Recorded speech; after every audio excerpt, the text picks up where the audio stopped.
Olá pessoal, Gustavo Machado, canal Orientação Marxista. Vou fazer um react aqui ao canal Rascunhos Econômicos, que fez um react ao meu vídeo sobre produtividade do trabalho no Brasil. E vem bastante a calhar porque vai me permitir tratar de dois pontos. Um deles é um elemento que derruba pela raiz toda a teoria da escola austríaca, em particular na formulação do Ludwig von Mises, tá?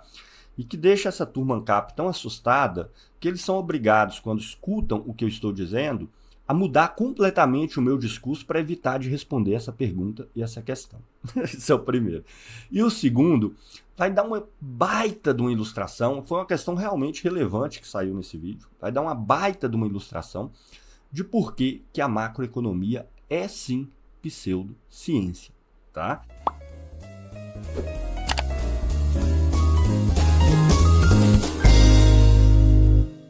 Esse vídeo ele vai ter um pouco das características daquele debate que eu fiz lá no Três Irmãos com o Miorim, tá? É um debate que eu caracterizo da seguinte forma. Para mim, foi divertidíssimo ter feito, foi um dos mais divertidos que eu fiz.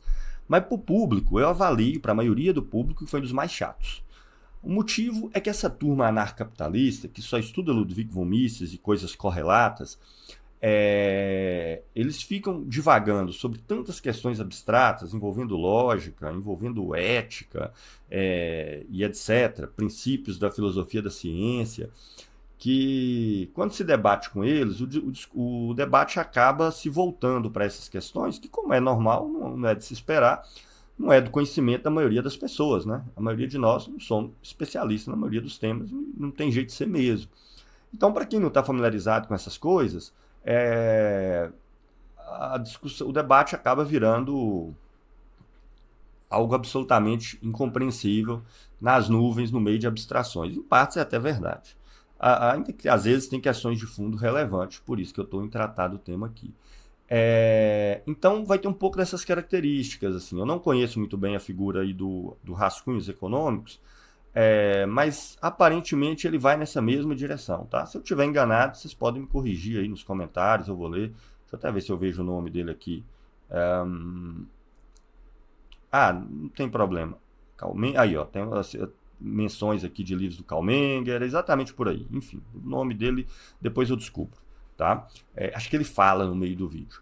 Então, esse é o primeiro aspecto. O segundo é o seguinte, várias pessoas me sugeriram fazer o react desse vídeo lá no meu canal. Foram lá pedir, foi aí que eu vim aqui conferir, falei, pô, legal, alguém reagindo no meu vídeo de produtividade, vou fazer. Quando eu estava assistindo 80% do vídeo dele aproximadamente, eu falei, não vou fazer um react disso aí nem fudendo. Por quê?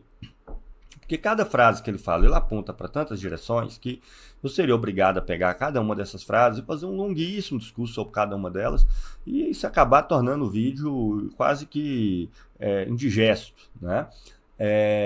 Mas chegou no final, surgiram duas questões que me fizeram mudar de ideia. Então eu vou começar do final. Sobre tudo que veio antes, eu vou fazer apenas dois comentários que são importantes, tá? Primeiro, contextualizar vocês. Esse vídeo meu de produtividade do trabalho no Brasil é baixa, então tá aqui na tela, né? Vou colocar na descrição aqui também.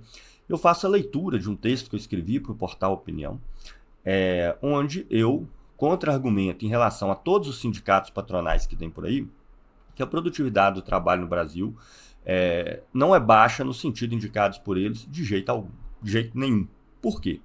Porque FIENG, um monte de gente aí apresenta a produtividade do trabalho no Brasil baseado no seguinte critério: PIB por hora trabalhada. Você pega o PIB do Brasil, que seria supostamente, mas eu nem entro tanto nesse ponto, né, toda a riqueza produzida no país, dividido pelo total de horas trabalhadas pela massa de trabalhadores brasileiros.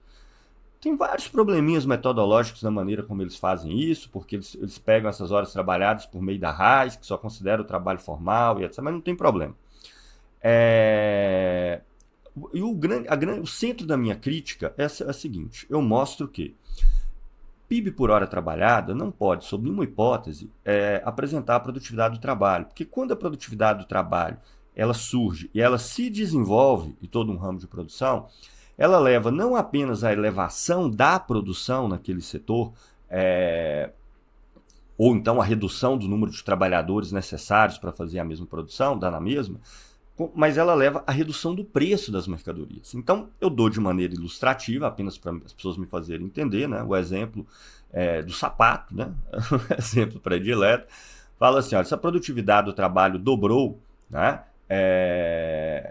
Com relação à indústria do sapato no Brasil, e suponhamos que você dobrou a quantidade de sapato que foi produzido, vai acontecer ao mesmo tempo, se a produtividade dobrou, se a mesma quantidade de trabalhadores, inclusive nos estratos intermediários da produção, são necessários para fazer o dobro de sapatos, o preço cai pela metade. Tá? Se o preço cai pela metade, quando você faz o PIB por hora trabalhada, dá a mesma produtividade. Mas eu falo, isso não é produtividade. A produtividade ela é concreta, é a quantidade de coisas que um grupo de trabalhadores é capaz de produzir.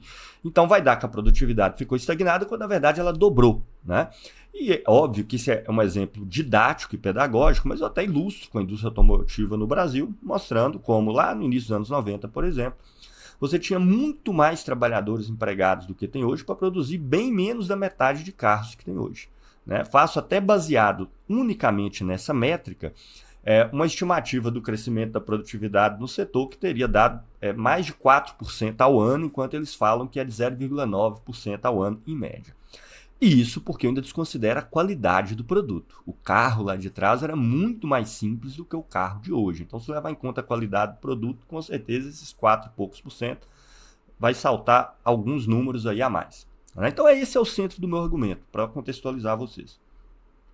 Com relação ao que ele disse antes, né, o cara do Rascunhos Econômicos disse antes, eu tenho 2 comentários a fazer. Depois, se vocês quiserem, tá, eu vou poupá-los disso aí, até porque, como eu disse, eu teria que comentar quase que cada frase.